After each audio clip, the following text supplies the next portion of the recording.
I should like. I need. You know how you guys ever seen Wolf of Wall Street? Right, Matthew McConaughey Yeah. has that little chest thumping thing he does to like build. I feel like I need that tonight. My energy is just not here. I'm just like, man. We need some Quaaludes in the West. No, that's going the wrong direction. However, some meth might not be a terrible idea. You know, you should. And that's your first one. Some meth might not be a terrible. Some meth that's might be a terrible idea.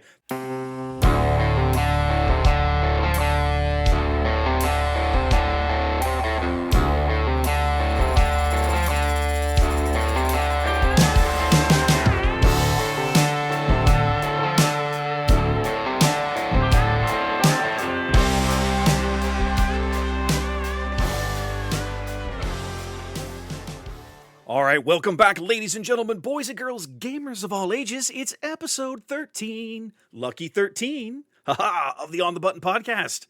My name's Wes, back with my boys Ian and Trey. Ian, how you doing tonight, my friend? Doing good, man. Doing good. Just relaxing, playing some games on Care Best. You've been sorting stuff? I see cards behind you. You got like all your little trays. I am almost done sorting all my cards. I have JTL left. And then they are actually all organized for once. There might be a chance that at the end of the night, all organized. Yeah, I feel really good. Really good. Oh, it's such an ordered mind. Oh, God, that feels so good. I've been doing that too. Collection maintenance is a real thing with TCGs. Like, this is something you have to invest in my opinion. It's a real deal. Yeah. I just got these plastic card sorters. My God, if you don't have these things, people, you have to get these. Amazon. Oh, God, they're fantastic. I've never used one in my life. Oh, they're so... If you do them alphabetically or you do them by like a certain card type, it is so fast to sort. Like I'm flying sorting it now. It feels so good. If you have to handle bulk cards for a living, and I know, Trey, you've done a lot of that in your time, then those trays are probably handy. But for me, I'm just like, nah, shove it in a box. Like for years, it's like my organization has been by set. If it's in the, I used to organize by like set and by card type way back in the day when in the Decipher game, right? And then I think I did that for Babylon 5, but like for nothing else, it's just like, oh, it's all in the set, in the box, in that set, in the box. I'll find it later. Like, I don't care. Trey, how you doing, my friend? You've had some big life changes in the last couple of weeks. Mm-hmm. I sent my last daughter off to college 2 days ago. So now I'm sitting alone in a cold, dark house without children. And I'm very sad. Officially an empty But I have nester. I have plenty of free time. The wife left today. She went out and did a puzzle contest at a local brewery, and I've just been sitting here working it. And okay. So yeah, that's it. I'm kind of like trying to figure out what to do with all my time. More time for cards, Trey. More time for cards. Yeah.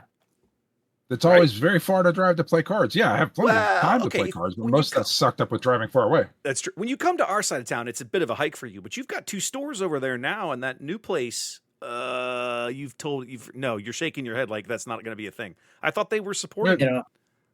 They were, and then apparently didn't take off fast enough, and so now that's been replaced with Gundam, and there's nowhere for us to play on that night anymore. So we're going to try the other place next. Yeah. It takes time to build a community. A store should know this. You don't just snap your fingers and people start showing up like, oh my God. All right, whatever. Anyway, that's a whole other rant. So it's a new store. I know. I'm still irritated. Well, listen, we have some stuff to cover tonight, right? We got to have a look at last week's homework.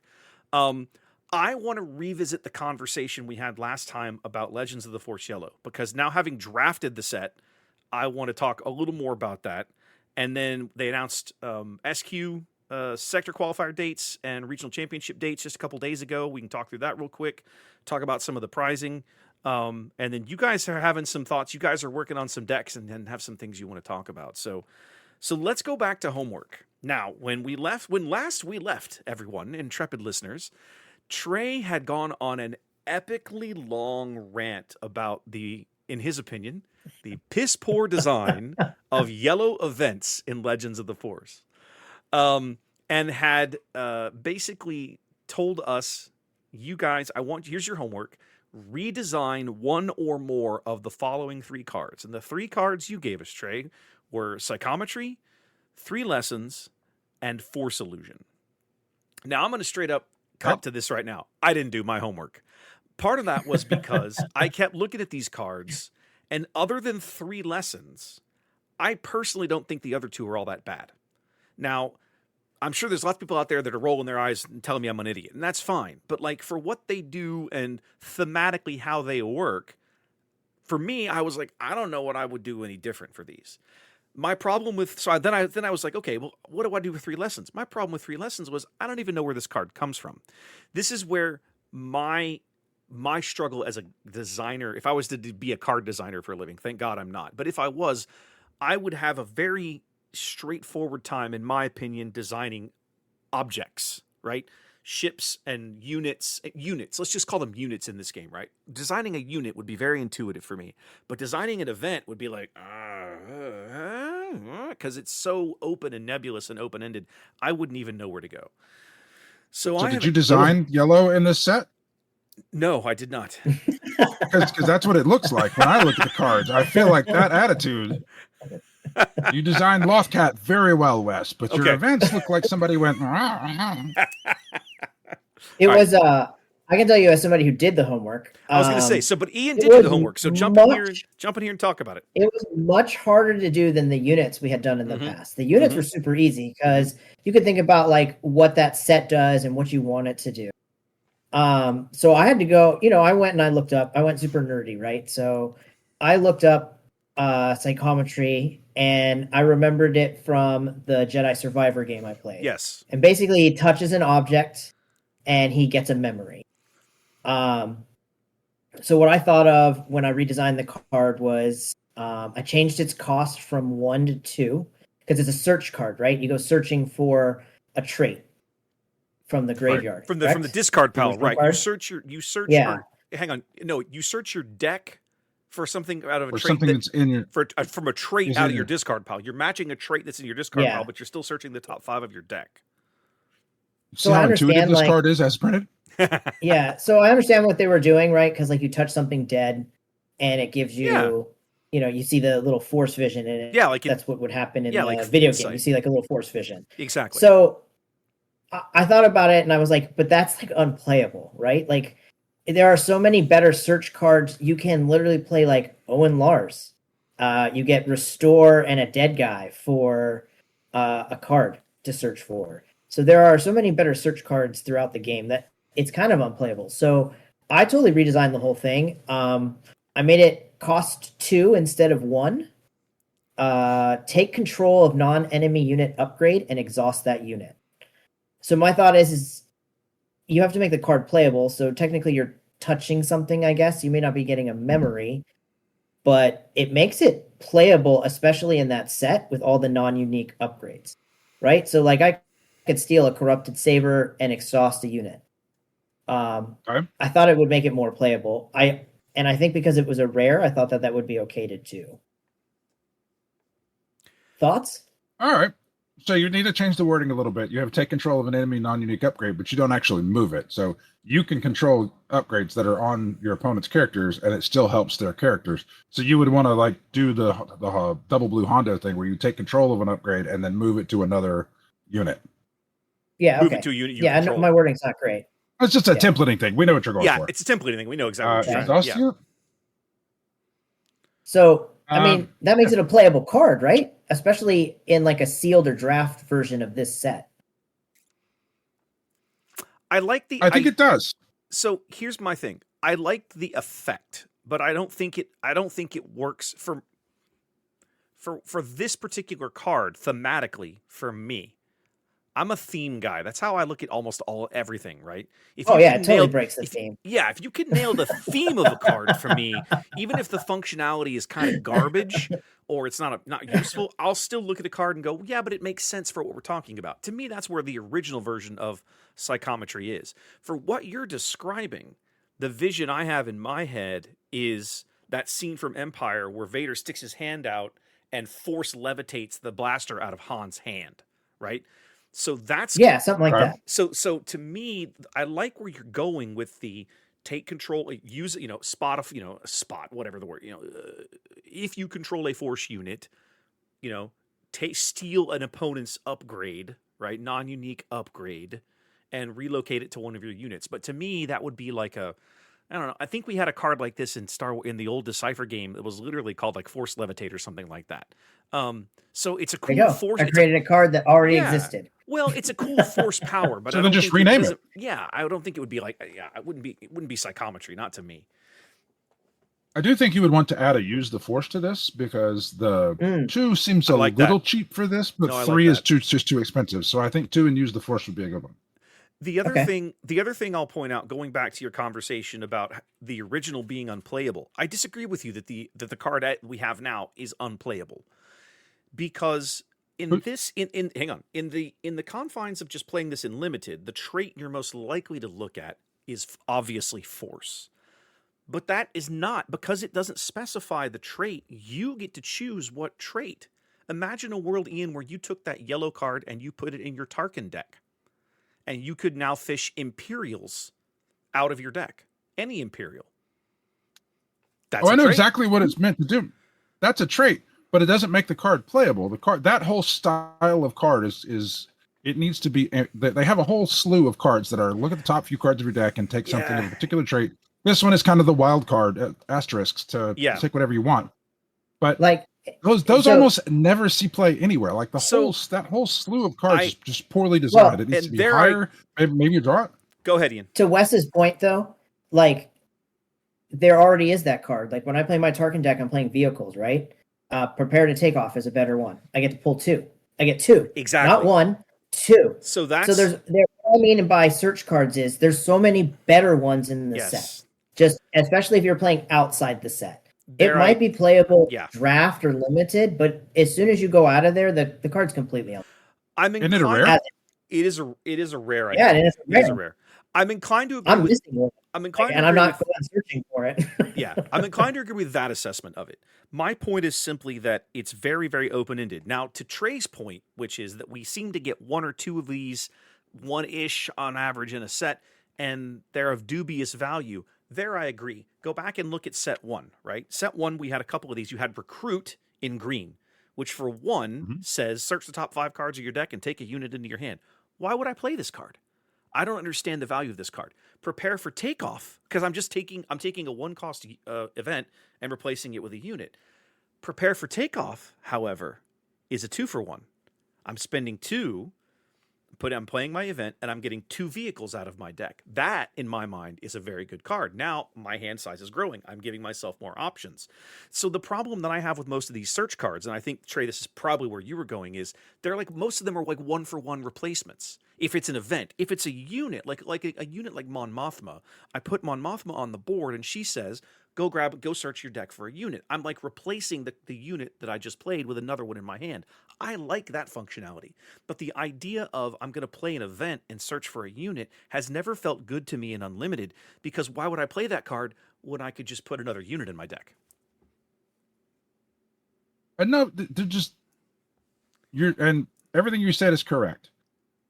But it doesn't take into account the cost of spending whatever the cost is, spending a card, spending an action. All of those things slow you down so much, and the back and forth chess match of this is already so tight. Yes. There's no room.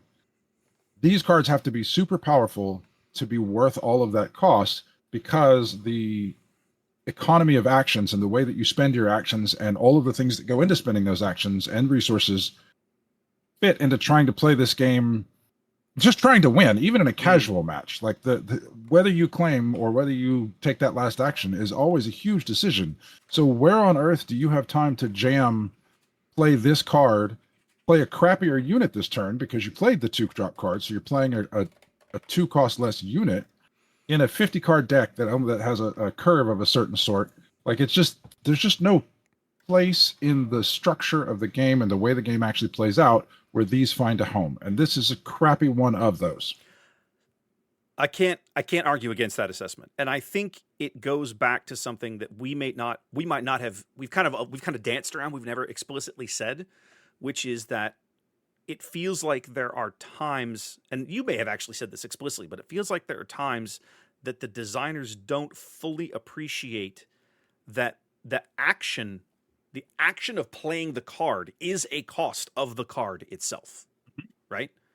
And so that's what I was talking about last time when I Yeah. talked about these Yeah. cards, is that it feels like the designers, they only take into account the cost of the resources. They don't take the action or the fact that it costs a card. Yeah, I agree with you there.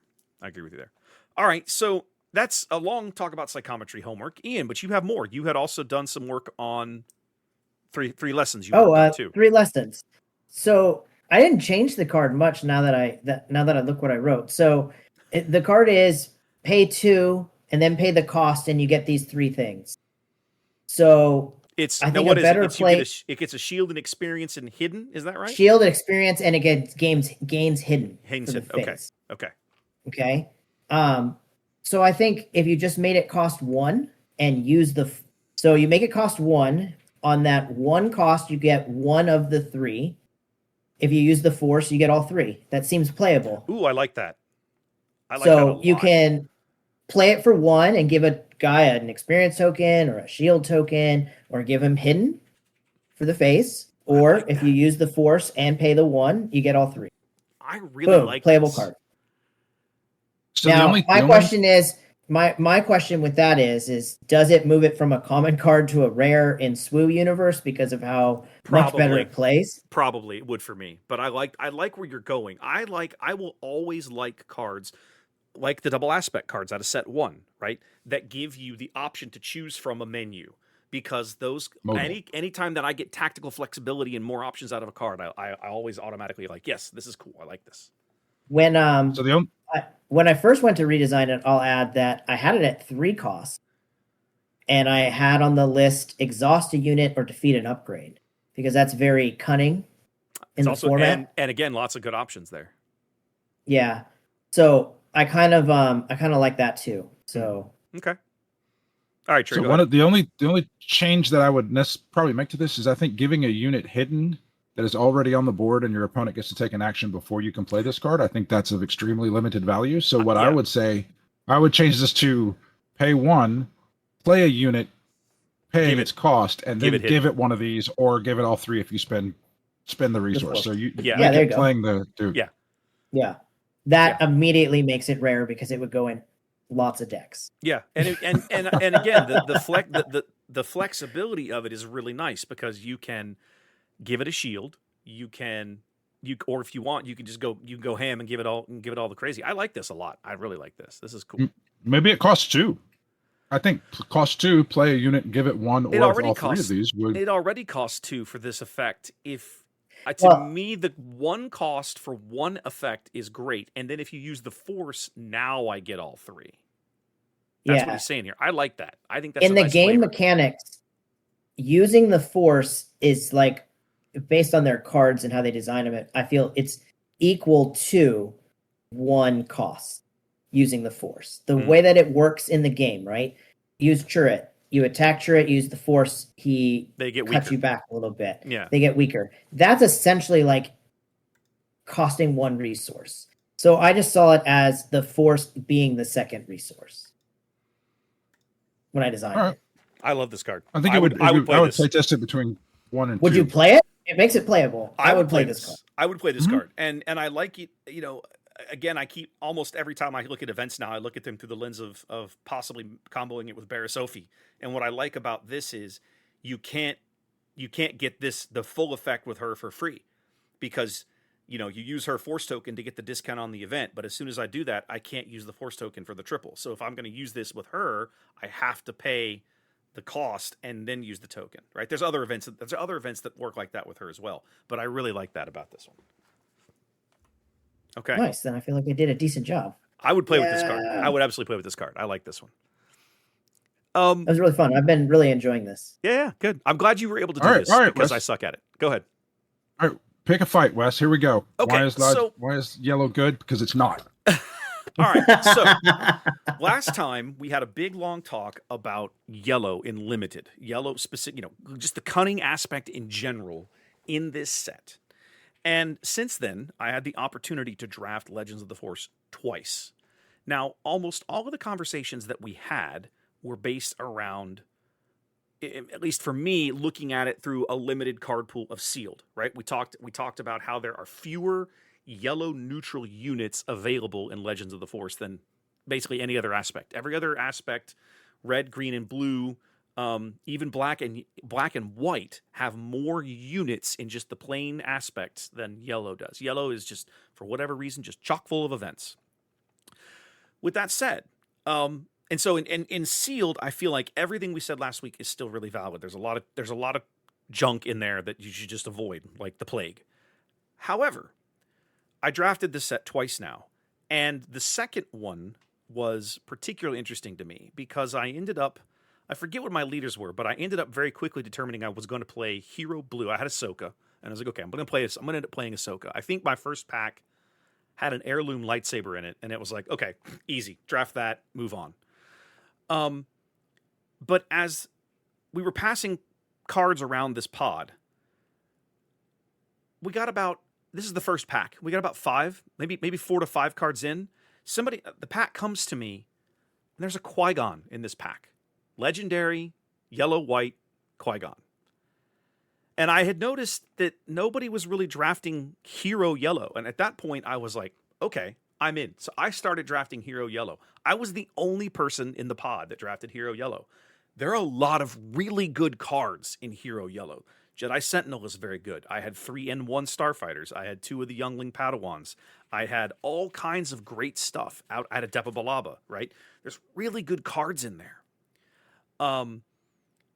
And what I discovered is in a draft pod, there's nothing wrong with going into yellow if the cards are good and it doesn't look like anybody else is doing it, because the units that you're going to find are pretty solid. And this was after earlier in the same day I had drafted into Grand Inquisitor. Now, I had mixed success with that deck because it turns out that yellow-black is tough for different reasons. Yellow-white, however, is way easier to draft in the Force set. So if you find yourself drafting Legends of the Force, I'll get to you a second. Question. Yeah, go. Question. Go. Just real quick. How did you do? So I was 2-1. The loss that I had was to, you guys remember Sam from the PQ, right? Sam on JTL Han Lake Country, right? He was a part of this. And he had gone into blue, of course, blue being super popular, but he had actually managed to hit removal cards, right? He had like 2 shatter points and a crushing blow. Like that, let's put it this way. My game with Sam was I opened with a Guardian of the Wills, and on turn 2, I put a heirloom lightsaber on it, and he immediately goes, crushing blow. Okay, well, my game's over now. Like, it was that fast. So removal still remains stupidly good in this format. But the bottom line is that I had fairly easy games the rest of the way through. And yellow can be very good if you're seeing cards and packs go by and people are not taking it. The message I would say is don't be afraid to draft into yellow as a secondary color. I don't know that I would draft it as a primary color because I don't think the leaders are all that awesome. I was actually quite disappointed in Grand Inquisitor. I was expecting him to be better than he was. I'm not a huge fan of Cal. He's okay, but like I think there's better. With that said, though, I was really impressed with the Hero Yellow. Like those are good cards. There's really good units in that. Depa's a great card. Depa's a great card. Qui-Gon won me a game, right? Qui-Gon won me the last game. Qui-Gon's a legendary. I'm aware. Of course he won you a game. He's a legendary. The point remains, right? It's a good card. And again, But it's not going to show up in draft. It did in mine. Okay, so you stole a bunch of other people's yellow draft that they're not going to get the Qui-Gon in. Just not going to have it. The point I'm trying to make is that in everything we said about yellow in sealed is totally valid, but I think in the right situation, in the right draft pod, there's nothing wrong with it based on the evaluation you make at the table. I was never going to draft yellow. The only reason I did was because after 6 or 7 passes had gone by, it was very obvious from the cards that I'm being handed, nobody is drafting Hero Yellow in this pod. And I'm like, all right, look at the cards I'm seeing. I'm in. And I was very happy with the card pool I had. I had three Jedi Sentinels. That's a really good card. Were you able to pull a lot of those cards when you're getting 5 to 6 cards in your hand too? What do you mean 5 to 6 cards? What do you mean? Like you get past 5 cards left, right? The last like 5 to like Oh, When I'm drafting, like I feel like the I see what most you're saying. important cards you're going to pull are between like 8 and 4. okay. I Right? see When you what you're get saying. 8 cards and 4 cards left, when they've already been picked through by the table once around, right? So you're getting to the second half.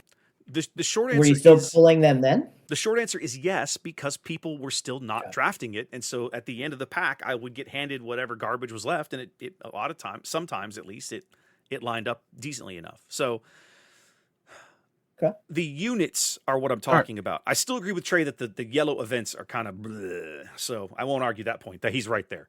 Go ahead. Okay, so here's my response to that is that we are arguing the same thing, just differently. Okay. So you drafted this and you said that yellow was your secondary color because people were passing the good cards. Yes. If you can draft yellow as a secondary color and have a small enough amount of yellow in your draft deck that you can just ignore that I'm going to choose a number, 80% of every unit is garbage, and you can just play the 1 or 2 or 3 good units, then yeah, it's fine. But you can't play it as a primary color because there just aren't enough good units. You get 2 Jedi Sentinels, which is a common, which is pretty good, and that's not that unusual. I didn't have any when I drafted, and I was primary yellow. Mhm. And at my point, Cal is trash, and most of the units are trash. So if you try to draft those units and you try to play a dominantly yellow deck, and I'm talking about the quantity of cards that you're playing, you're going to be filling your deck up with trash units. If you can play blue and throw some yellow in there and throw your 2 Jedi Sentinels and a couple of Youngling Padawans and like the 2 N1 Starfighters and that's it, then that's great. But if you're trying to play a dominant deck where of your 30 cards, 20 of them are yellow, you're not going to get 20 good cards in a draft that are any good to play with that. It has to be a secondary color because so much of yellow is trash. I mean, I won a draft previously where I drafted yellow as a secondary color too. I do disagree with you on the sealed. And the reason that I disagree with you on sealed is that you're not, when you do a draft, you get whatever cards you pull. You don't have all these other cards laying around. Like you're going to draft maybe 45 cards and you're going to play 30 something of them. Sure. It's not quite 45, but that's about what it is. Yeah. You're going to have 5, 10, 15 cards that you're not playing. Mm-hmm. When you do sealed pool, I'm not going to argue that the cards that you open in yellow in your sealed pool are garbage because you're going to open some green cards and some yellow cards and some red cards and blue and whatever. And a lot of those yellow cards are going to be garbage. But because you've opened all these other colors, you can just ignore the yellow. So if you decide to play dominantly yellow sealed deck, you're just dumb. Like, don't do that because the cards are terrible. So how is this disagreeing with me? I agree with you on sealed. I think yellow and sealed is terrible.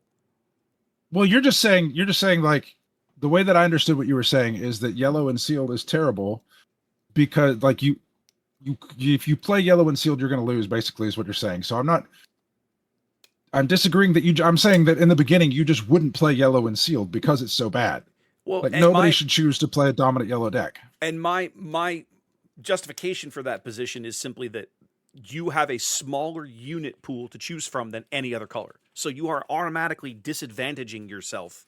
And the events that you have access to in exchange for giving up the smaller unit pool don't make up for it, as we have hit several times now. So anyways, that's right. Yeah, that's all I'm saying. We're going to draft Tuesday at DL. Ooh, part of me wants to draft yellow, play Trey, smash him.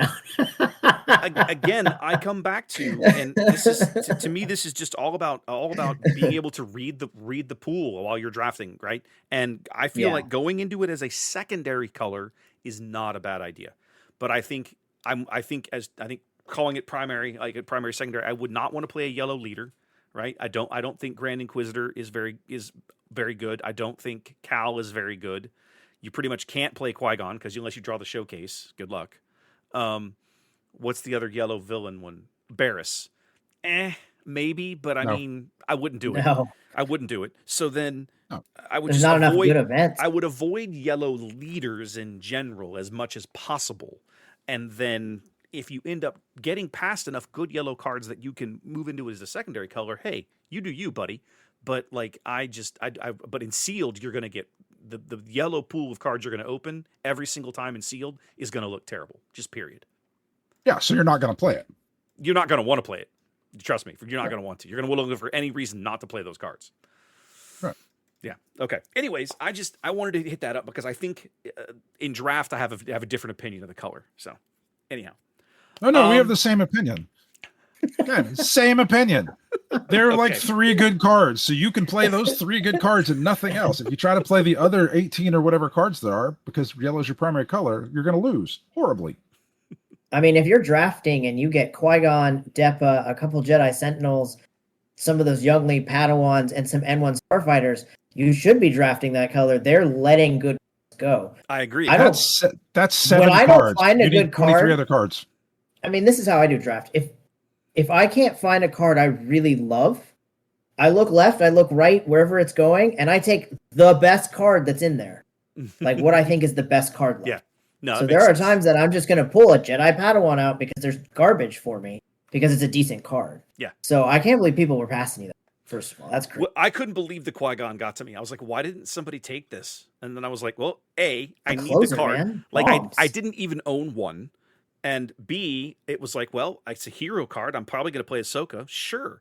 And like I said, it's a 7/5. You can literally 2-for-1 somebody with it if you ambush the right thing, which is what happened. And it was magnifique. So yeah, that was a good one. Here's some basic advice in draft and sealed. Don't pass bombs, bro. Don't pass bombs. I mean, I'm with you. You're giving up games. I'm with you. Okay. Crazy. The big OP news this week was they did announce finally, after weeks of waiting, we do have dates now for the round of sector qualifiers and the one regional championship that are going to be held for this set. Basically, we're getting 2 sector qualifiers here in the U.S., one in Portland, Oregon, the first weekend in October, one in Philadelphia the weekend after. The Philadelphia one is limited. It will be a sealed sector qualifier. Ooh. With a cut to a draft.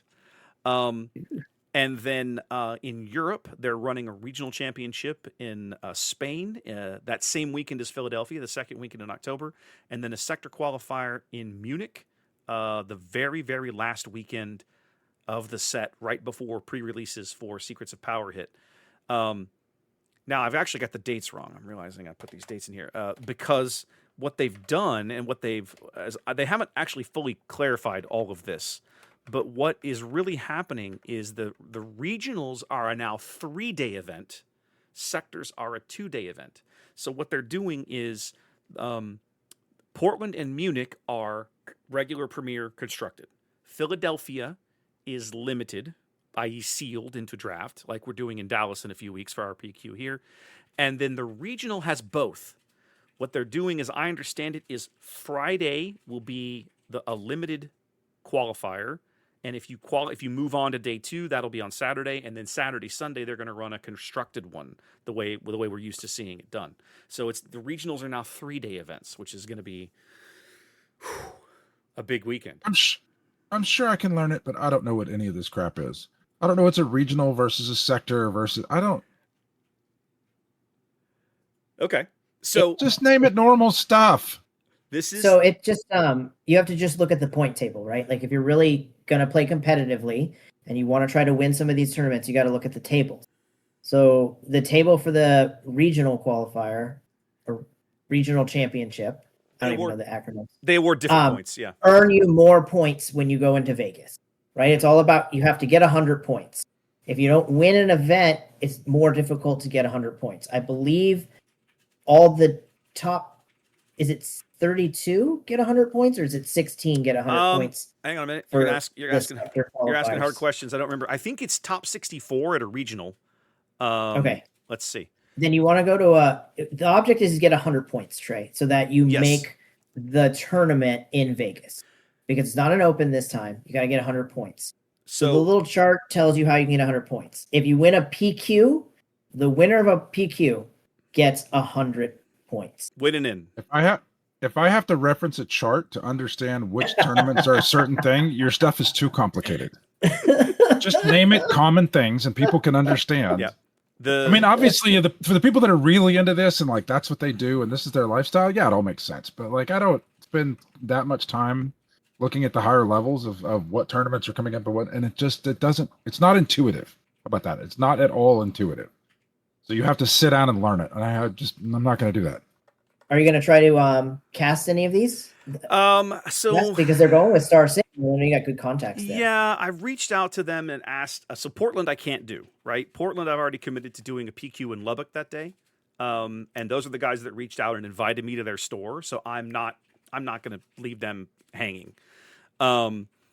The one in Philadelphia is like there's probably a small chance. I was telling Ginger I'm going to sit down and run some budgetary numbers to figure out like what would it cost me if I wanted to try to do this.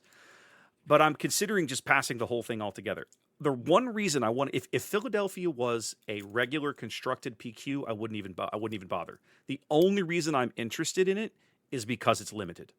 Because it's going to be a sealed event into draft, and I'm going to be doing one of those in a few weeks in Dallas. I feel really good about my setup being able to cover that. Yes, you know what I mean. Okay, we're going to be covering that. Yeah. But like, I feel very good about my setup being able to cover that in a way that folks can follow along with what's going on. So there's the idea in my head of maybe trying to figure it out and go and cover it. But I got to run some budgetary numbers before I make a call. And I think it's probably going to be bad enough that I probably won't. But I'm gonna see how you like the Dallas one first. Is what I would tell you. There's also that possibility as well, right? I mean, I'm going to have the opportunity to cover one of these, closer to home, and then I can decide if it's, if I have just an absolute ball. It's like, okay, well then, yeah, I should probably maybe look into this.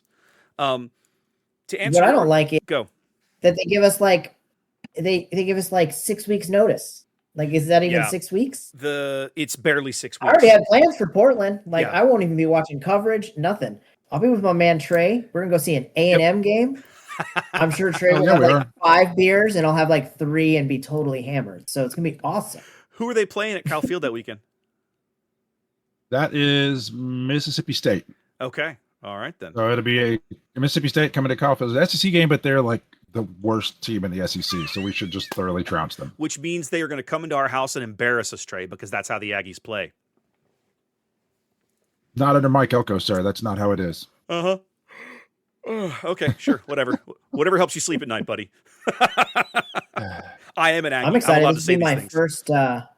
This will be my first big Texas football game. This will be good for you. You'll have been. And Ian, you will have officially been to more games at Kyle Field than I have. So, wow, well done. That is not good. Well, no, that's perfect. Have you ever been to a college football game or a football game, Ian? Oh, I've been to lots of college games. I've been to UCLA, USC, San Diego State. Seen a couple UNLV. Seen a few. You've been to glorified high school games. You have not been to a real college. Yeah, that's what I mean. Game. So, I mean, look, every year I go to 1 or 2 of the best Texas high school football games in the Texas high school football stadiums. Let me tell you, I went. My dad had season tickets to see Marshall Faulk play when he played for San Diego State. We saw him play, I think, 2 seasons for them. And when, he broke a lot of touchdowns, a lot of long runs, a lot of cheering. I had never heard anything as loud as a Texas State high school football game in like this 30,000 person stadium. There was more people there than to see Marshall Faulk, who is a Hall of Fame player, play college football. It's insane. So I can't wait to go in an A&M game. Yeah. It's one of the ones I definitely want to go to. So I'm super excited. So thank you for the invite. It'll be fun. Football here is a religion. It absolutely is a religion in this state. It's its own thing. Now, going back to Unlimited, the other thing that they announced as a part of all of this stuff is the cool promos that are coming with this, right? So the sector qualifiers, the participation award is Yaddle, which looks really cool. These are the great. I want that card so bad. These are the ones that are styled in the black and white kind of world in between worlds template, right? And then the top cut is the new Anakin, the Champion of Mortis, which is a really, really good card. Those are good to see that they've chosen good cards for these. The regionals are the ones that I'm actually really jealous of, right? Because the participation promo is Pilot Vader from JTL, and I love the art on this card with the black and the red, and just I just love this unit. And then the top cut is Luke Skywalker Jedi Knight, the Jedi Knight Luke from set 1. We're going all the way back now. That's cool. Now he's about to rotate out, but when I see this card, I'm forced to wonder: might he get reprinted? Reprint. Reprint. That'd be really cool. I wouldn't complain about that. I mean, but everybody needs one for twin sons, right? So you get your one, Yeah, and then yeah. that's all you need. Now, the other thing they're doing that they What? announced that I think is going to be really interesting is, you remember at Galactics, Ian, we had silver packs and black packs. Yeah, they're bringing the packs back. They're doing this again. They're going to be silver promo packs at the sector qualifiers and black packs for promos at the regional championships. And we don't have any idea what's in these yet. They haven't said. I will say this, for me, and I'm actually curious what you guys think, I hope that whatever promos they put in these packs are templated like the cards we had in Vegas, because I love the template that they chose for that, the way those cards were framed. I see Trey nodding. Yeah, those are cool Yeah. looking. Yeah, those cards look so good. So I hope that they do more of that. I don't know what cards they're going to pick, but I just would love to see them do more of that template. I'm curious to see what's in those. So yeah. Now, a couple other things here on the agenda. Do we want to talk about? We were going to hit the leader conversation last, right? Yeah. Okay, so Ian, Yeah. talk to me about this double. This. He says Luke Blue. I assume this is Luke from. Oh yeah. This is like So- double vigilance, Luke. Yeah, I've been messing around with this Luke Blue deck because I got that sweet The Luke showcase, Yeah, right? yeah. But it brings up the concept of, can you make a good deck out of, no offense to Luke Skywalker, he's my favorite character, but that's a trash leader. He's pretty trash. He's rough. Right? So can you make him playable where he can stand up against meta deck, where he's not going to get run over in 2 seconds, right? Mhm. You bring a lot of these decks that you build on your own, and they just get run over by Quinlan. They get run over by Talzin. They just get run over by Kylo. Mhm. Like, could you build it good enough to, get over the hump and win some of those games? So Mhm. I put this deck together, and I was right there in all these games, but was just really struggling to get over the hump. So the last time I had that trouble was with Qui-Gon. Couldn't get Qui-Gon to work. Trey helped me get it work, so I sent Trey the deck list. And he's really messed with it. He's pulled in and out a lot of units that have really made the deck way better. And man, you can beat just about anything. I've beaten Quinlan. I've beaten Talzin. I've beaten just Han Blue pretty easily almost every time. The only one I really still struggle playing against meta deck wise is the Vader JTL. So Because I'm using all my space units. maybe Luke Go isn't ahead. so trash after all. I mean, he would be better, to be honest, with just about any other blue leader. Maybe. Fair. I mean, I'm sure I could think of a better blue leader to So, put in than him. But the there first- isn't a lot of really great heroism blue leaders, first of all. Yeah. The first question I have to ask, what base are you using? Did you build this as a force blue base or just generic 30. blue? 30. 30. health? No, Okay. 30. 30 blue. Yeah, Okay. 30 health. Because I have seen some chatter on various discords of people experimenting with that Luke with a force base. And I was curious if you had gone that way or not. I haven't yet. There isn't enough force cards that make me want to lose the 2 health. Okay. The 2 health seems to come in handy almost too many times, where I win with 29 health or 27 health, and 28 would just make me too nervous. Now, I think to play Shatterpoint and to play Churret. Like, that's the only thing I would really slide in. The deck's really based around using the shields to your benefits. Like, so for a little while, I know Trey was trying to make Rose work in the deck. It works okay at times, where you turn her shields on a shield on another unit into 2 experience. talking about the Rose unit So, from like- set 2, right? Yeah, Sure, the I'm not one sure who what's I that. think she's from set 2, I believe. Yeah, set 2. Yeah, there she is. She Yeah, turns shield. a shield on attack. She turns a shield into 2 2 experience. experience tokens. Right. So, like, if you can have a shield on another unit attack with Rose, now you beeped up another unit that gets to attack. So Mhm. there's some cool combos. It works best when you get Dune out early. Yeah, I Dune's can see just that. such a great card. But overall, like, it has really good answers. Like, Trey's got this really great combo that he put together where you play what's the shuttle, Trey? Oh, the T6 T8? shuttle, the one it's a Yeah. 3/4 Oh. for 3 in space, new and when one. it gets attacked, it gets an experience. Yeah, I love that So card. That he- card's great. So Trey came up with this great combo that I hadn't even thought of. You slap Protector on that sucker. Mm-hmm. Against Vader JTL, it gobbles him. So like if I can get that combo out, because they don't know what's coming, because it's such a different combo. Like I was able to play a Vader JTL the other night where I played that card, put a shield token on it, he attacked with a 1/1 unit, then slapped protector on it.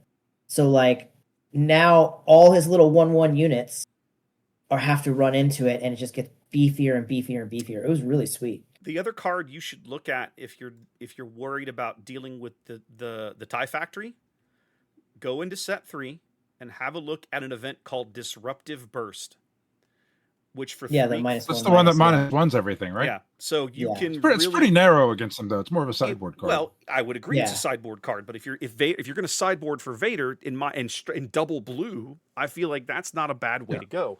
If you also But Trey's running entrenched.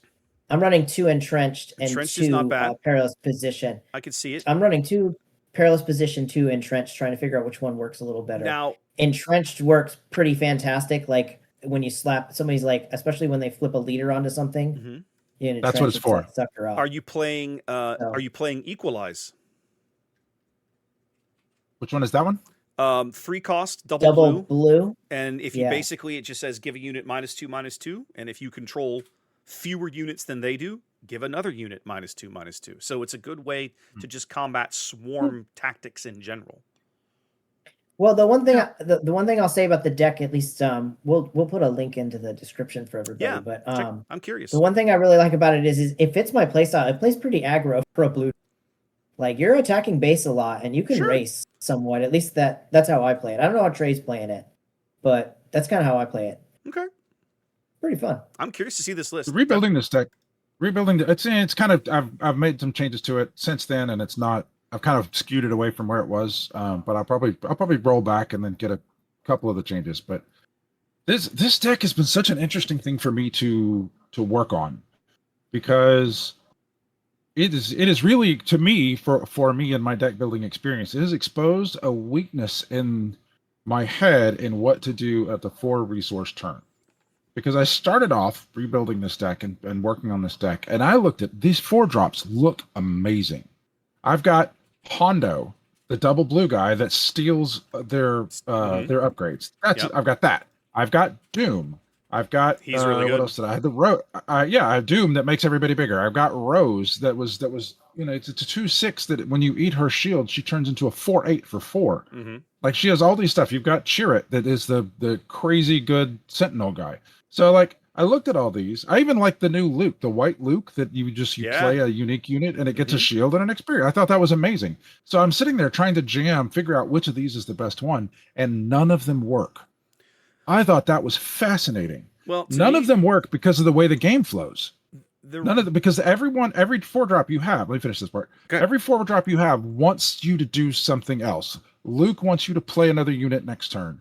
Doom needs to have dudes survive until the end of the turn. Hondo cares if they've got upgrades. Mm-hmm. Like and then he doesn't work until you attack. And then Rose has to attack. And I have found as I play this deck, every time I get to that 4 resource turn, I instead of wanting to just continue to build my board with somebody that's going to be amazing next turn, I really want to do something to stop what they're doing or make my guys better right now, not next turn. And so every time I play and I get to that point and I'm like, I can play Doom, but then I'm going to lose all my guys because the way the board is developed, it's not equitable, and they can just smash all my guys and then Doom does nothing. Or if I drop Rose, they just knock all my shields off and then keep going, and so it doesn't really do anything. It's just the board state that I get to when on the 3rd turn, on the 4 resource turn, has led me to figure out that even though there are all these amazing 4s, I never want to play any of them all. I always want to be doing something else on that turn. Something to shore up the guys that I've got, something to disrupt what they're doing. I don't want to spend 4 resources on turn 4 playing a dude. If I can't play Dune, I'm playing Vigilance is what I'm trying to play.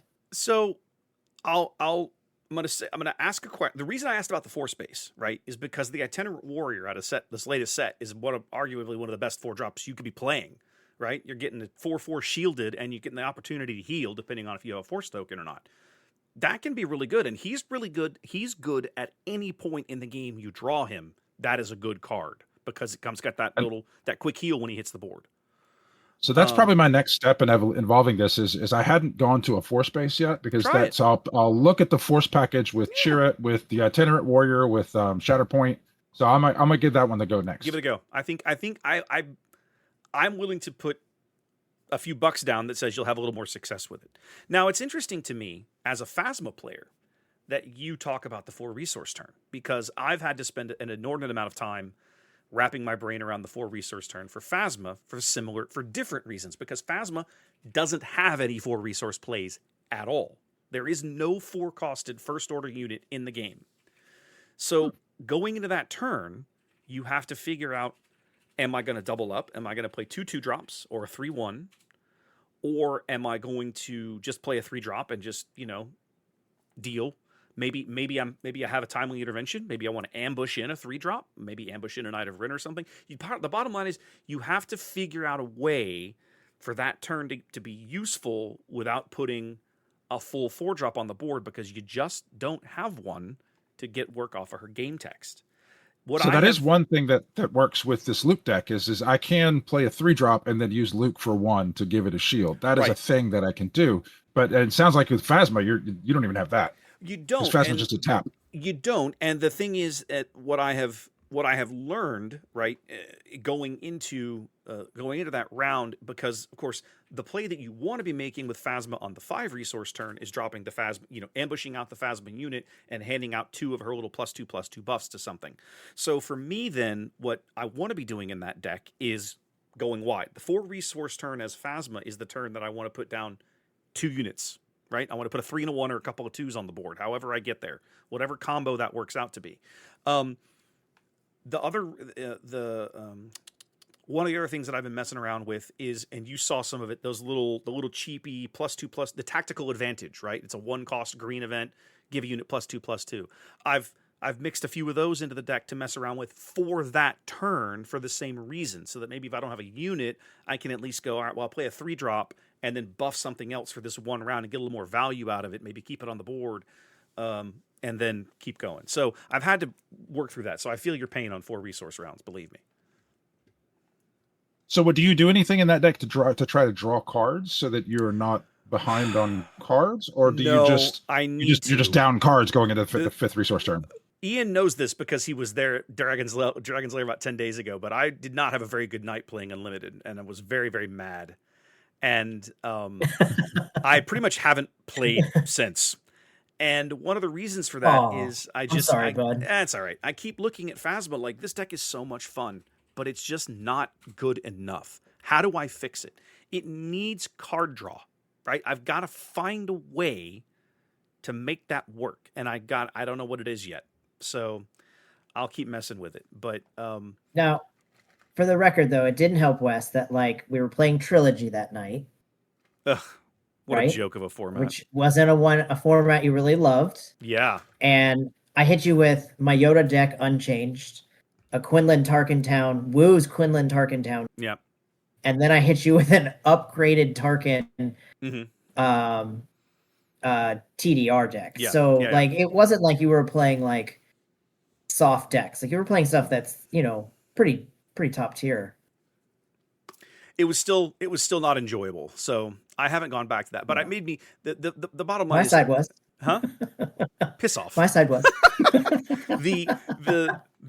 The point is that I, like you, I've had to struggle with 4 resource rounds in certain decks. So I feel some of your pain there. It's a very awkward point for certain leaders, it seems. Well, it's one of those things like Phasma, I mean, she's a decent leader, but the cards aren't there to support her, right? So, Luke's kind of like the opposite. He's just a trash leader, but I really want to play him because that showcase is so pretty. So showcase is gorgeous. If I can make him playable, I'll play him. But if he's not playable, pretty. Yeah. It's just well, we'll see where it goes, because I'm still very, very high on Phasma. I'm very curious to see what we get going forward. I feel like she's, every time I look at it, it's like, okay, we got a few, this last set where it just feels like we're right on the cusp, right? And I can win games with that deck. It is even in its current form, sure. It is not a bad deck. It can run you over. It can absolutely run you over. It's just man, it feels like there are certain points on the cost curve. If I had just a slightly better selection of units, or slightly better units, or whatever, they moved it in the right direction with this last set. right? I'm very encouraged by the fact that in Legends of the Force, we got like 3 or 4 different first order units. So it's like, okay, good. We're moving in the right direction. We just got to keep going in that trajectory. Right, now, right. Speaking of leaders, Trey, you have some thoughts to share about some things you've been working on lately. So I'm not as enmeshed in what's going on with the metagame as everybody else is. I'm not paying attention to PQs. I've just been playing cards, and when Jump to Lightspeed came, we had a podcast a while ago when Jump to Lightspeed came out, and they were like, "What are you playing?" I'm like, "Nothing. Nothing speaks to me." But then I found something that spoke to me, and I built a couple of different decks from scratch. That's when I had the Count Dooku deck. That's when I built the Poe deck, which I still have together because I have fun playing it.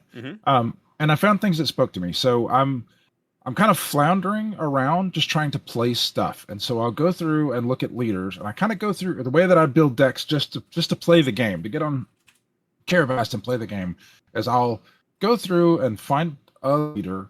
And if it's not a leader, a million people have already played, like what is one that like Darth Maul is an interesting leader that's not super metagamey, but there are plenty of people who it feels like that space is kind of explored and people know how to build a Darth Maul deck. The Darth Maul from the newest set, which I guess Maul is the first one.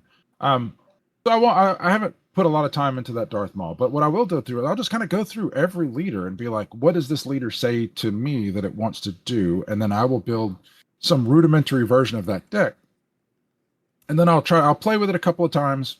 And if it feels like there's more there, if it feels like I can make it better, I'll get intrigued and then I'll work on it some more, which is where I got with Poe, which is where I was with Count Dooku. There were hooks in that deck. There were ways in that deck to play that I found really interesting as ways to push cards that weren't necessarily the best cards, but you could do things that were unusual with them, and then I could win that way, and that gives me fulfillment out of the game. So as I go through a lot of these cards, a lot of these leaders, I can feel the designers design the card.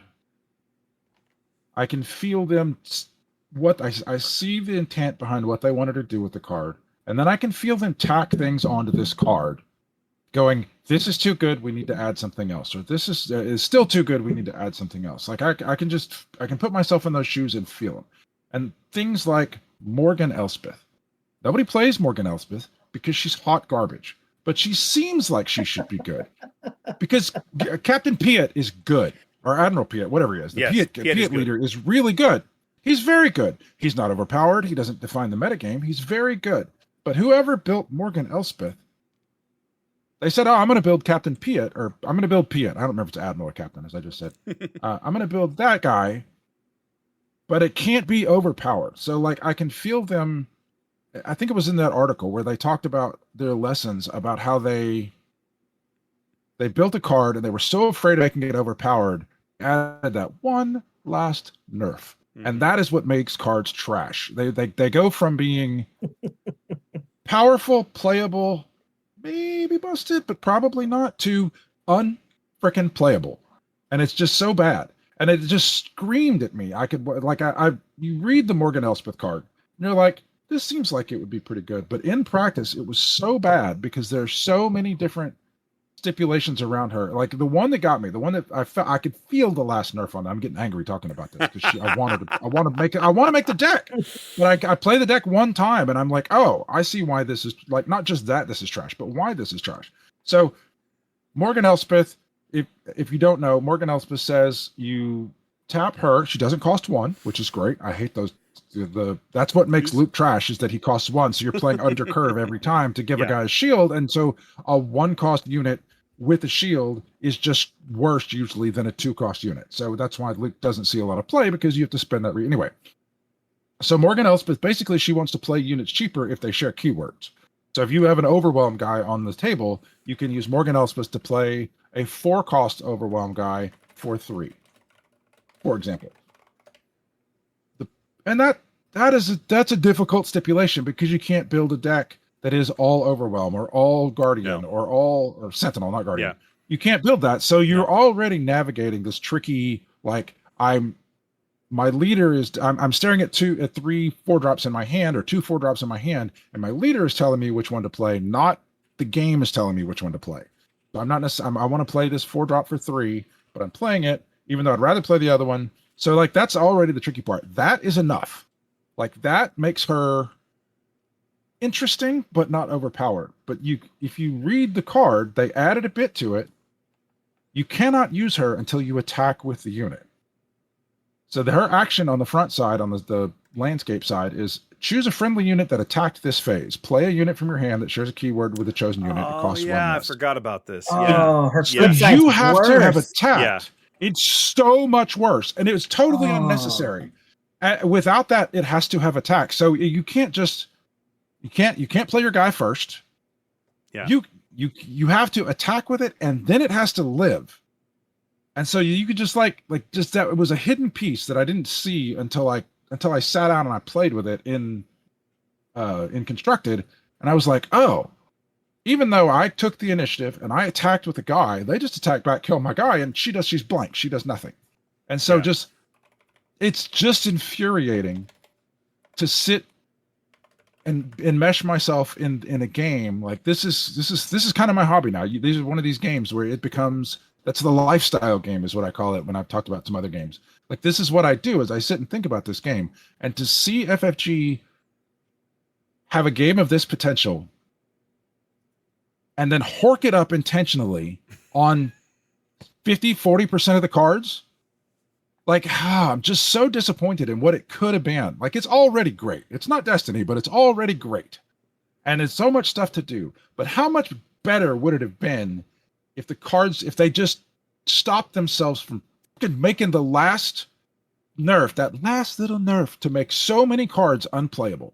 And it is infuriating to be like, I could go sit down, I can go grab some, and I do sometimes just to see what other decks do. Just grab some deck that somebody else made that everybody knows is good and sit down. And then but I'm not getting the enjoyment. My fulfillment from this game is crafting a weapon and then beating people with that weapon.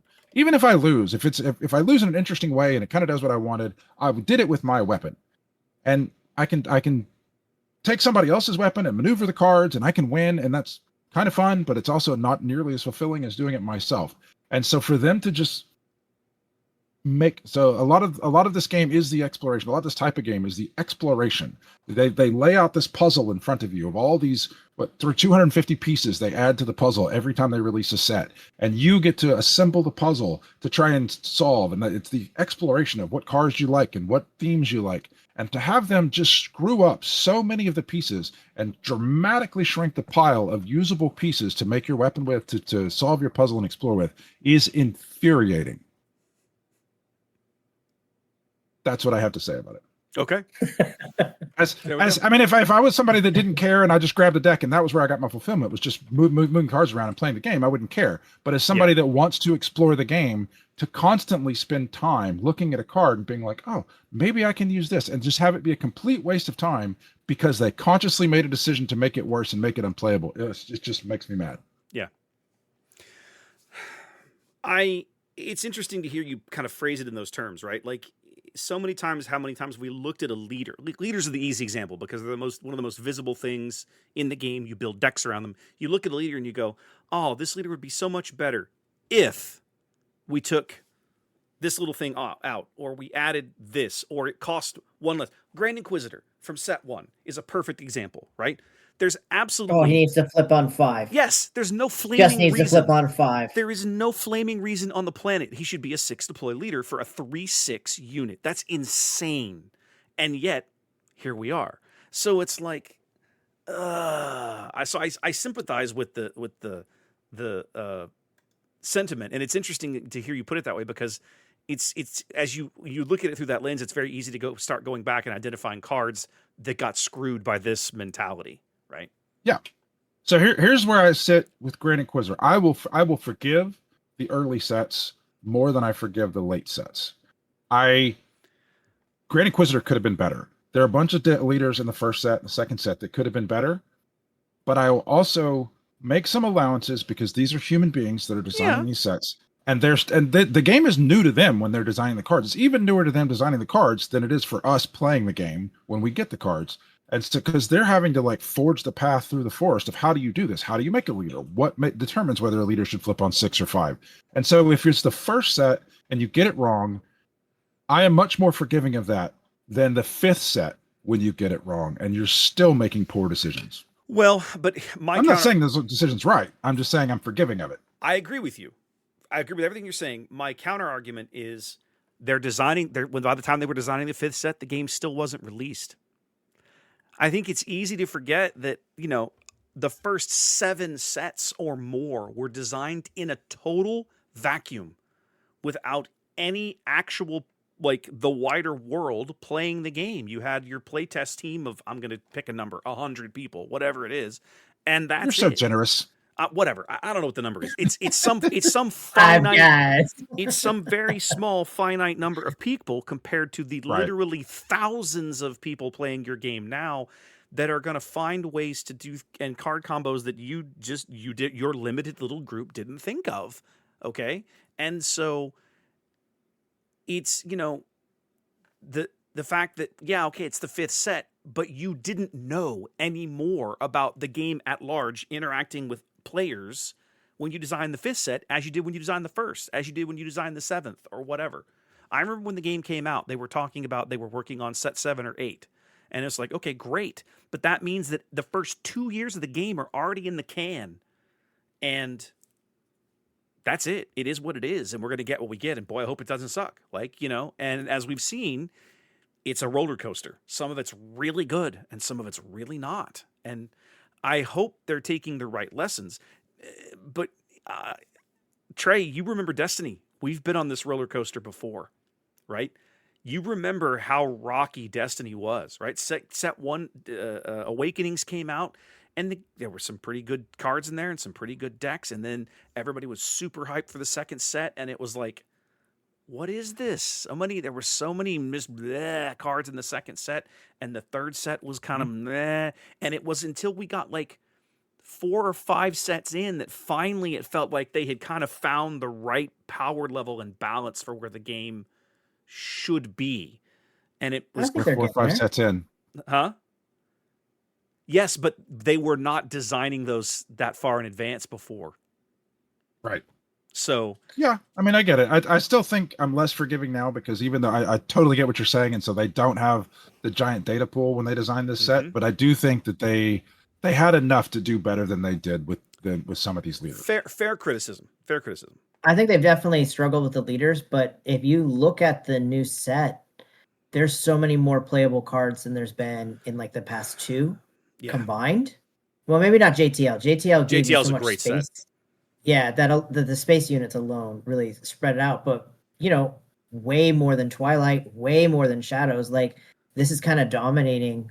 At least most of the meta decks have a lot of these new cards in them. So, I mean, maybe they're getting there. Their leaders, some of their leaders are still trash, but I think Trey's right. I think they look at them and they're like, well, we can't make I guess I don't know. If they tested that far in advance and they didn't understand that set 1 Bobo was completely outclassed everybody, and they didn't understand that Django outclassed everybody, like, I have no real hope for future leaders. Like, we're going to be playing this game with, really struggling to find really great leaders. And when the community finds a great leader, they're going to break it. Like, that's 100%. What they do best at this point. 100%. I will say, so go. We were talking about what a great set JTL was, and I'm looking back at the leaders that are in that set and unique ways to build leaders cards. I'm saying cards. I know, but we were just talking about in general JTL being a good set, and there are 18 leaders in the set, and I only count 2 of them that are bad enough that I never even tried to build around them. There are, it is unbelievable how good the cards are in the set. Yes. Just looking at the leaders. It's crazy. Like, even the ones that everybody thought were bad, like Rose, most people didn't play. I built a fun deck with Rose. Rose is actually not bad. Rose is not bad. Yeah. Like, it's like Lando, who people tried and it just ended up being too slow. So even that one's not unplayable. He's not unplayable. He's very difficult. He's tough to do. He's slow. And then Admiral Holdo, who might one day be good. Every other one, Wedge, Boba, Captain Phasma, Major Von Reg, Luke Skywalker in the air, Poe in the air, Trench, who most people don't play, but he is sitting there as a landmine waiting. Yeah. Trench is sitting there as a landmine. He is the chokehold on control because he is the ultimate control card. Someday. Well, he's already broken. He's just the Admiral Trench deck only beats other control decks. And so he's sitting there waiting for control to take over the meta, and then Admiral Trench crushes everything because you play Admiral Trench, you beat all the controls, and then somebody goes back to aggro and beats Trench, and so that's he's the floor of control. Rio Durant is interesting to try and build around. Ooh. Akbar seemed terrible, but somebody won PQs with him. Then there's the Han Solo, and then Kazuto, who's pretty like these lead. I'm just marveling over JTL. What a great set this was. Yes. Yeah. Yeah. And Holdo, in my mind, suffers from the same problem that Phasma does, right? She simply doesn't have enough units that trigger off of her tribal thing yet. As that as that moves up in the world, and she's going to look a lot more appealing. And in another 2 sets or whatever, I'm thinking she's not going to be. No, I think this Secret of the Powers one is really seems to be heading like post, like hitting like the Andor cards. So I expect to see more resistance cards for sure. Yeah, I'm hoping so. That'll be cool. I'm hoping so. But I think from a leader perspective, I'll say this. I am a little more forgiving of common leaders that are maybe a little questionable, right? Because you have to remember that at the end of the day, the set has to function in a draft and sealed environment, especially going forward now that we're going to start making competitive events out of limited play, right? So the common leaders need to at least be solid enough that they're functional in a draft environment. The rare leaders, in my mind, is where, as from a design standpoint, that's where I'm going to take a risk. That's where I'm going to do something different. Maybe that's where I'm going to build in a mechanic that doesn't necessarily work or function off of whatever mechanics I've built into the set, but has some interesting ramifications for the larger game as a whole. The rare leaders are where that should happen. The common leaders need to be the underpinning of the set so that the set is always draftable and functional, right? I look at sitting here looking at the Legends of the Force common leaders, right? You're basically talking about Talzin, Ahsoka, Snoke, Obi-Wan, Third Sister, Kit Fisto, Grand Inquisitor, and Cal Kestis. Of those, the only 2 that I would actively avoid for reasons that don't even really apply to the leaders, but sort of kind of does, is the yellow guys. Inquisitor and Cal are like, Ahsoka is borderline. She's the kind of the bottom of the barrel of what might be considered playable. Using the Force to give Sentinels. I mean, I'm not saying she's unplayable. I'm saying if she was a smidge worse, she'd be unplayable. I'm inclined to agree with you, but in a closed environment, she's not bad because again, I've drafted with her. I've had some success with her. She's not terrible. Okay. Is she Obi-Wan or Talzin? No, she's not, but she's not great. She's not Cal Kestis. So, I mean, and then the rare leaders in this set are kind of where you start to see, that's interesting, right? Kylo and Avar Kriss, Maul and Qui-Gon are the starter leaders. Barriss Offee is one that I still think maybe right now people haven't figured out, but that's one I look at. Revan and Anakin have driven just all kinds of interesting deck ideas, but nobody's really hit on something that's run away with it yet. The new Rey leader is like, and it irritates me because that showcase is probably one of the best looking showcases in the set. And the leader's just kind of like, why? Why is this good? So it's a very mixed bag. The leaders in this set, most of them are trash playing in Premier format. Like you can't, like Kanan. No, I haven't seen anybody build a deck. I haven't played against a deck that this blows me away. I've played against a bunch and I'm just like, this is okay. Like I haven't seen anything that I'm just like, wow, this is going to win all the games. Like, oh no, there's just none of that. It's really weird that like Kylo's really the only one, and Mother Talzin have both done well, but like everybody else is average. Like Qui-Gon, I think is a trash leader. Like I tried to make Qui-Gon work for like a month, and he's trash. Like there's so many trash leaders in this set, where if they just do minor different things, like Trey said, they become much more playable. Like Rey is, I'm looking at Rey right now. Rey is one that you can see where they give it the just little extra nerf because like she's bigger than most of them when she attacks. So she's 7. Mm-hmm. You tap her, and if you played a non-unit force card, you can deal it in. You know what? If you played a force card, deal 1 damage. It's 1 damage. Yeah. which is powerful but not broken. There was no Yes. reason that you had to Did- play an event or an Yeah. upgrade that has a There's- force on it. Yeah, there's no reason for that silliness. You make her 5/7. She And- flips at 6, and you can play any force card and do a damage. And she's a good card, but not a broken card. And she needs a different when deployed ability, right? Because the when deployed ability in my mind is like, I don't know about this. Like, I don't know. I feel like there's a lot of work to be done there. If you fix the front side of her, I can go with the back side of her because Okay. I can when she flips, if she flips on 6 and becomes a 5/7, and I've already burned my hand, then it's nice. I'll just draw 2 cards. So she's there so that you can blow your whole hand and get 2 cards. So essentially, she says draw 2 cards. Okay. So I'm okay with that, but they just did messed it Trash. up. Yeah. Trash. Well, I'm going to be very, very curious to see how this goes into Secrets of Power, right? Because they've announced the new mechanics, right? We know plot is going to be a thing. We obviously, you look at leaders like Padme and Palpatine, for them to interact with plot and disclose makes total sense. Then the question is, what other leaders are we going to see? How are they going to interact with these mechanics? What rare I don't think- leaders are we going to see? I Can I honestly give don't you a think sneak plot's preview? gonna be. I honestly don't think plot's gonna be a great mechanic. I disagree. Can I think give you plot's gonna be a fascinating. sneak preview of something? Go ahead. Trench. French. Admirable Trench. He deploys, because he deploys over and over. He deploys and over and over. over. Yes, exactly right. Yeah, I've heard people talking about that as well. So right? you get to play your plot stuff over and over. over yeah. and over and over again. Yep. Oh, okay. exactly.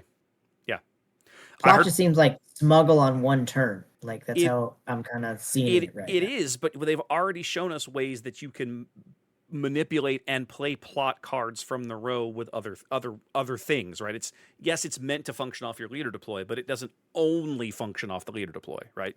But if this is the only set that has plot, There I can't help you, my friend, because that's the way of the Force. yeah. All right, boys. Anything else we want to hit this week? It feels like we've had some good. We talked for a lot longer than I thought we would when we started.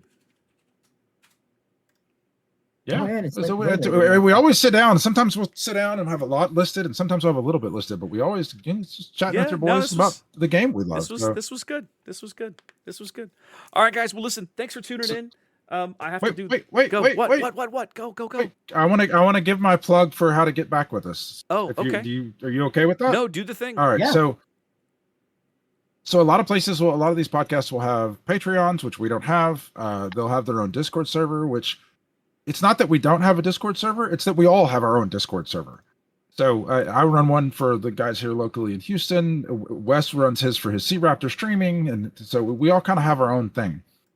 So I know Wes looks at the YouTube comments, but I listen to everything on podcast. I barely listen to YouTube. So I feel like there are people out there that would like to have a conversation with us or give us feedback we don't really have a way for them to get in touch with us. So instead of starting another Discord server or trying to set up some email address that we all monitor or anything, I've got kind of a shared channel on Discord that I've got set up. And I've got the first half of it first member of it set to my local Houston Star Wars Unlimited Discord, but I've got it set up so that anybody with a Discord server can join it. So if you have a local SWU Discord that you're a part of and you want to add our channel so that you can talk to us and talk to each other, the unit, I've got this set up. So there's a bot that needs to be, it's a very simple bot that needs to be added to your Discord server.